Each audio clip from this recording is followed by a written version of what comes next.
Soul that blooms. December 1986. The elephant's foot of Chernobyl was discovered deep in the wreckage of reactor number 4, a molten mass of death, still glowing faintly beneath layers of concrete and dust. Day by day, its radioactivity decayed, slowly and cruelly, like a wilted flower that refused to die. Once, it had been the heart of unimaginable power, the core of human ambition. Now it sat there silent, monstrous, wasting away.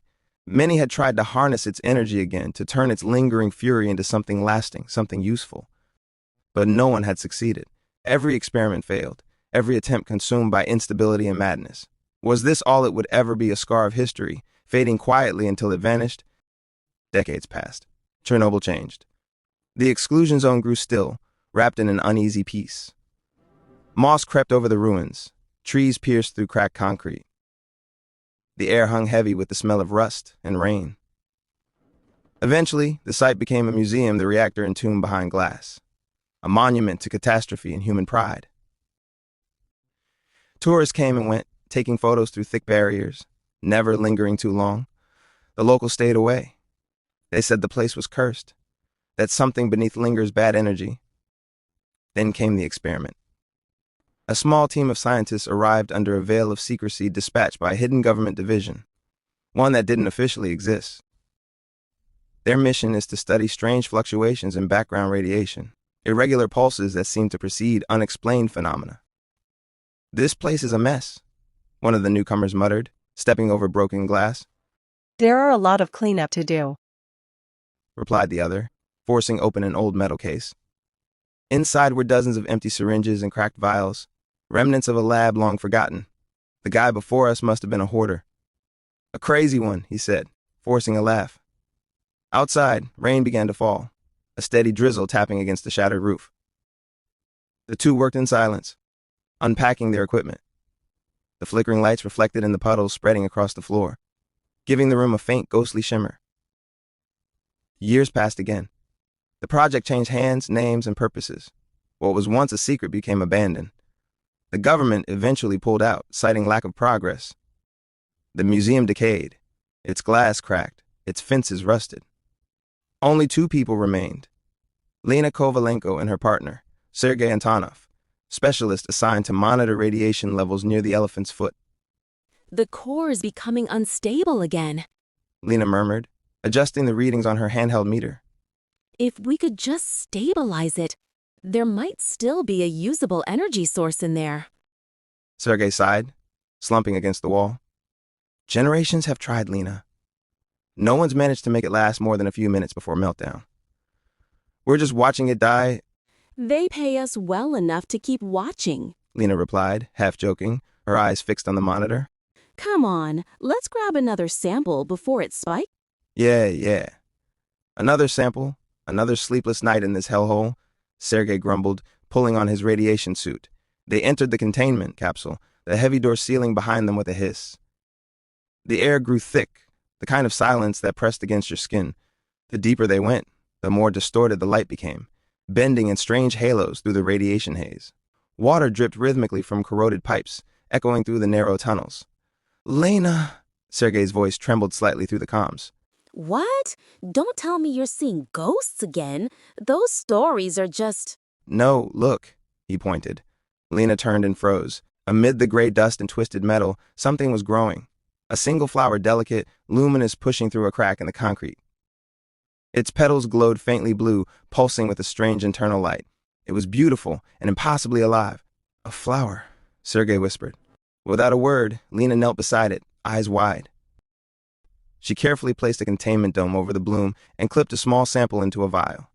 "We're taking this back," she said, her voice steady but her hands trembling. Back in the lab, under the microscope, the cells danced. They didn't stay still, shifting, morphing, flowing like liquid metal, forming shapes she couldn't recognize. Lena leaned closer. "It's alive, but not in any biological sense we know." Sergei swallowed hard. "Then what the hell is it?" No one could answer that. Not yet. But deep beneath the ruins, something began to stir. The flower wasn't just growing, it was spreading. The storm hadn't stopped for days. Rain swept across the exclusion zone in cold, silvery sheets, drumming against the warped metal roofs of abandoned Pripyat.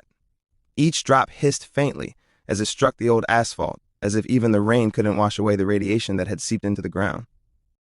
Inside the converted monitoring lab, fluorescent lights buzzed weakly overhead. The hum of machinery mixed with the ticking of the Geiger counters, like 1,000 mechanical heartbeats pulsing in unison. Lena sat hunched over her workstation, her eyes fixed on the microscope slide of the sample of the glowing flower they'd found in the basement. It hadn't withered. If anything, it was growing. The cells had multiplied overnight, forming strange filaments that curled and branched like veins. Whenever she adjusted the light source, the sample seemed to react, twisting slightly, as though aware of her presence. Sergei leaned against the counter behind her, sipping lukewarm coffee. "You haven't slept," he said, his voice low. Lena didn't look up. Neither has it. He frowned. "You're talking like it's alive." It is alive. But it's not biological. These structures aren't organic. They look like crystal lattices, but they shift, and the radiation around it, it's not decaying. It's stabilizing. Sergei placed his cup down carefully. "That's impossible." That's what they said about splitting the atom. He didn't reply. Instead, he turned toward the containment window, where the elephant's foot lay behind reinforced glass, the massive, petrified mass still faintly glowing in the darkness. The sight always unsettled him. It felt less like stone and more like something sleeping. "Lena," he said after a while, "you ever wonder if we're not supposed to be here?" She gave a small laugh. All the time. Lightning flashed through the windows, flooding the lab with white light. For a brief second, the glass case holding the flower reflected the shape of something moving, something tall, humanoid, and almost transparent. But when Lena turned, it was gone. Only the hum of the machines remained. She blinked, trying to shake the unease. Did you see that? "See what?" Sergei asked. Nothing. Probably just the lights. But she didn't believe it. By morning, the flower had doubled in size. Its glow had deepened from soft blue to a faint, pulsating violet. Even sealed inside the containment case, the surrounding radiation levels had dropped dramatically, not up, but down. The air felt lighter, cleaner. Lena took a deep breath. It's absorbing it, she whispered. Sergei leaned closer to the monitor. "You mean it's feeding on radiation?" Yes. And converting it into She paused, watching the data spike. energy output. Controlled, stable energy. The implications hit them both at once. If they could replicate this process, it could change everything. An energy source that didn't decay, didn't pollute, didn't die. A living reactor. Lena turned to Sergei, eyes bright with a mix of fear and exhilaration. We have to report this. But Sergei shook his head. "You know the protocol. We're off-grid. No transmissions without clearance. Then we get clearance. And if we don't, if they decide to shut us down, you think they'll let something like this exist?" His tone darkened. "You've seen what they did last time someone tried to rewrite the laws of physics in this place." Lena hesitated. So what do you suggest? "We keep it between us. For now." The flower pulsed again, faintly illuminating their faces in the dim light. Its glow spread across the counter, casting long shadows that seemed to stretch farther than they should. Then the power flickered. Once. Twice. The instruments crackled with static. On the monitor, the radiation graph spasmed wildly before flatlining. "What the hell?" Sergei rushed to the console, slamming a few keys. "Everything just died." The emergency lights came on, bathing the room in red. Somewhere deep below, in the reactor chamber, a low rumble echoed through the walls, a slow, resonant vibration that felt almost alive. Lena turned toward the containment case. The flower was gone. Only a faint smear of violet light remained, pulsing like a heartbeat. Even after decades, the nearby village never truly healed. The forest grew thick again, but the people whispered that the land still remembered that it carried grief in its roots. When the sickness began, old fears returned. Livestock died without reason. The water tasted metallic. Children developed strange fevers that no medicine cured. At dusk, the villagers gathered in hushed circles. "Mother Nature is mad," one whispered. "We must offer her something," said another. "The people are falling sick," an elderly woman murmured, clutching her rosary of wooden beads. That night, fog rolled in from the north, dense and pale, swallowing the dirt paths and empty fields. The village grew silent, except for the flicker of torches and the crunch of footsteps. A small group moved toward the abandoned Chernobyl museum, their arms filled with baskets of fruit, bread, and bottled milk, their offering to the land they believed was cursed. They crossed through the shattered gates, the air heavy with dust and static. Inside, fluorescent spores drifted in the darkness, glowing faintly like snow caught in moonlight. The villagers hesitated. Then, a sound. A deep, resonant thud shook the floor. From beneath the building, something moved. Cracks spidered up the concrete walls, as thick, deep blue roots burst through the floor, twisting upward, shattering the museum glass. The explosion of shards scattered like rain, sending everyone screaming into the fog. The offering baskets rolled to the floor, spilling fruit and bread across the debris. By the time Lena and Sergei arrived, the fog still clung to the windows. The lab alarms were silent, but the Geiger counters hissed softly, their needles twitching. Lena adjusted her helmet light. The villagers again, She muttered. Don't they know this place is still radioactive? Sergei knelt near a fallen basket. They brought food, he said, picking up a cracked plate. But look, there's nothing on most of them. Empty? Lena frowned. So they weren't feeding us? No, he said slowly, staring at the roots curling through the broken floor. They were feeding it. Back in the lab, the tension thickened. The flower, which Lena had named Bloom, sat enclosed in its containment sphere, softly pulsing in shades of blue and violet. Its light illuminated the lab like a heartbeat. They hadn't left the building in days. The walls were lined with data sheets, radiation graphs, and photographs of the growing organism. Lena treated Bloom as something extraordinary, not just a specimen, but a form of intelligence. Mesmerizing, She whispered, watching the petals shift and rearrange in slow motion. It reacts to sound, to movement, even to us. Flipping through the RHS Encyclopedia of Plants and Flowers, pages rustling in the stale air. His fingers left faint traces of graphite on the margins. Nothing matches it, he muttered. It's not fungal, not botanical, not synthetic. It's like a hybrid of all three. Lena's gaze didn't leave the containment chamber. What if it isn't from here? He looked up. You mean alien? Maybe not in the space sense, She replied. but something beyond our biology. A response from the Earth itself. Like the planet adapting, rebuilding itself through radiation. Sergei leaned back in his chair. Or, it's another form of decay we just don't understand yet. But he didn't believe his own words. The bloom had begun doing things that defied every principle they knew. It emitted stable energy fields that neutralized radiation. It thrived without light or nutrients. And it communicated faint electromagnetic pulses that formed rhythmic patterns, almost like language. At 3 a.m., Lena ran another test. The bloom reacted instantly. Its glow intensified. The lights flickered, and for a heartbeat, the hum of electricity in the lab synced perfectly with the pulse of the flower. Did you feel that? Sergei whispered. Lena nodded. It's synchronizing with the power grid. Lena, if it can manipulate current. A spark leapt from the containment chamber, arcing across the room. The lights flared, then dimmed. The instruments whirred to life, screens filled with indecipherable data streams, strings of symbols, numbers, and shapes flickering faster than human eyes could read. The bloom pulsed brighter, as if listening. Lena stepped closer, transfixed. I'm trying to say something.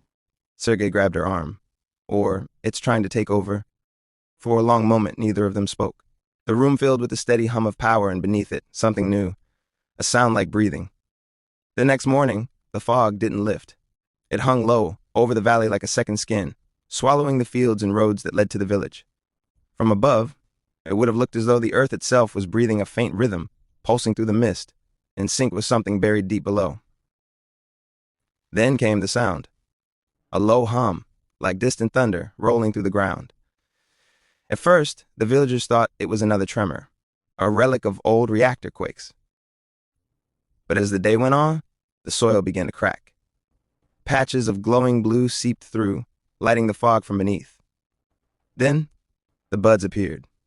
Massive fleshy pods taller than a man erupted from the earth, their translucent skins pulsing with veins of light. They opened slowly, unfolding like grotesque flowers, releasing spores that shimmered like dust. The first villager to approach screamed. The bud's light reached for her, tendrils of energy wrapping around her limbs. Her scream turned to static, her body dissolving into streams of glowing plasma that swirled upward and vanished. Where she had stood, only faint ripples of light remained. Then, more buds began to bloom, across the village, along the river, near the old power plant. The air was filled with an electric hum and the whispers of voices faint, overlapping, echoing from nowhere. Back at the lab, alarms flared across every monitor. Radiation levels fluctuated wildly, not spiking but shifting, spreading in organized waves, like a heartbeat radiating outward from the bloom. Sergei slammed his hands against the console. It's propagating. It's creating more of itself. Lena stared at the data, her mind racing. No, it's replicating, like spores, self-propagating energy organisms. Sergei turned to her, panic rising in his voice. Lena, this isn't evolution. It's consumption. It's feeding on people. She didn't answer. Her eyes were fixed on the containment chamber. The bloom inside was brighter than ever, its pulse faster, stronger, louder. She whispered, What if we can stop it?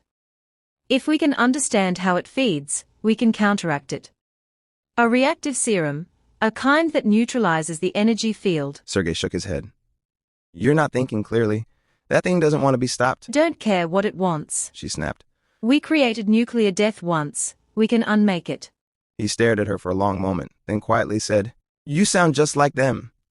She ignored him, pulling new vials and syringes from the storage case. We need more samples. From the new growth outside.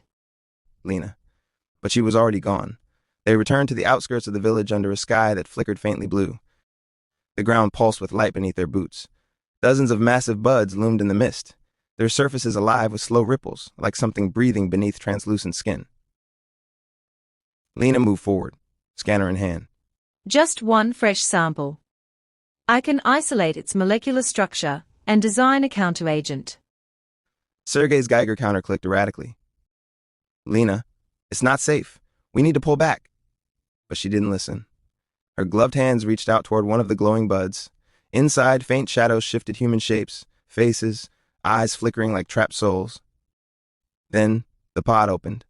Tendrils of radiant matter lashed outward, wrapping around Sergei before he could react. He screamed as the energy coursed through him, his body convulsing, dissolving into a swirl of brilliant plasma. For a heartbeat, she saw his silhouette outlined in light before it scattered into the air like ash. Sergei. Lena fell to her knees, reaching out, but her hand passed through the fading glow. Only the hum remained. Her voice broke. No, no, no, no. The bloom pulsed violently across the landscape, responding to his absorption. The ground trembled. More buds opened, releasing radiant vapors that curled upward like auroras. Lena staggered back, trembling. The grief twisted into something sharper: resolve, obsession. She whispered through her tears. If it can consume us, I'll make something that can consume it. Her gaze hardened. You took him, She hissed, standing amid the blue mist. but I'll show you what death really is. And with that, she turned back toward the lab, her shadow long, and fractured in the pulsing light of the growing bloom. The lab was in ruins. Half the monitors were dead, the air thick with the scent of ozone and burning insulation. Outside, the world glowed faintly blue, a soft, unearthly light that painted the sky with veins of luminescent mist. Lena worked in silence. Her hair clung to her face, her hands trembling as she injected another vial into the chamber. The serum shimmered inside the syringe, a pale silver fluid distilled from the bloom's own cells, modified, inverted. A cure, or at least her attempt at one. She whispered to the empty room. You wanted balance. Let's see if you can handle it. The needle pierced the main bud surface. For a moment, nothing happened. Then, the light inside the bloom began to shift from violent blue to gentle turquoise, its pulse slowing. The air pressure changed. The monitors flickered to life. Outside, the other pods responded one by one, glowing brighter, then stilling. The spreading stopped. No more screams, no more tremors. The villagers, what remained of them, watched from afar as the earth quieted. The buds are no longer consumed. Instead, they stayed rooted, radiating light that made the ground bloom with strange new vegetation. Trees regrew faster than they should. Flowers with translucent petals covered the soil. The rivers ran clear for the first time in decades. Nature was alive again. Animals returned, only the hum of energy and the faint shimmer of spores in the wind. Inside the lab, Lena sat slumped against the glass, staring at the motionless bloom. It worked, She whispered. You done feeding. The flower pulsed once, faintly as if acknowledging her. Then came the voices, soft at first, faint like echoes through water. Lena! She froze. It was familiar. Sergei's voice, low and distant, buried beneath layers of static. She pressed her hand against the glass. Sergei. No answer, only more voices, overlapping, murmuring, calling. The ones who had been consumed. Villagers. Strangers. All whispering from within Bloom's energy field. You saved us. But you can't leave. Her chest tightened. The bloom pulsed again, brighter now. The air vibrated with the sound of breathing, with the rhythm of hundreds of faint heartbeats that weren't her own. Lena tried to stand, but her vision blurred. The cure had changed the bloom. Yes, but it had also changed her. The serum had entered her bloodstream when she handled it. The light from the pods outside flickered in rhythm with her pulse. She stumbled to the door, but it wouldn't open. The magnetic locks were dead, sealed by the power surge. Outside, the blue mist pressed against the windows like fog made of light. She sank to her knees. I stopped it. I saved you. The whispers grew louder. You are part of us now. She closed her eyes. In the glow, she saw their faces. Sergei, the villagers, the first victims, all shimmering in soft light, their forms half transparent, peaceful. They weren't gone. They had become part of something vast, something neither alive nor dead. Her tears reflected the turquoise light. Then I'll stay, She whispered. Someone has to watch over it. Years later, satellites captured images of the Chernobyl zone. It was no longer barren. Forests of blue and silver stretched where the dead land once lay. Rivers glowed faintly at night, and no human dared to enter. The area pulsed gently, like the heartbeat of the earth itself, balanced, living, eternal. And at its center, inside the old lab, a faint figure moved in the glow. Her eyes shone the same color as the bloom. Still alive, still listening, still hearing the voices of the soul she saved and lost.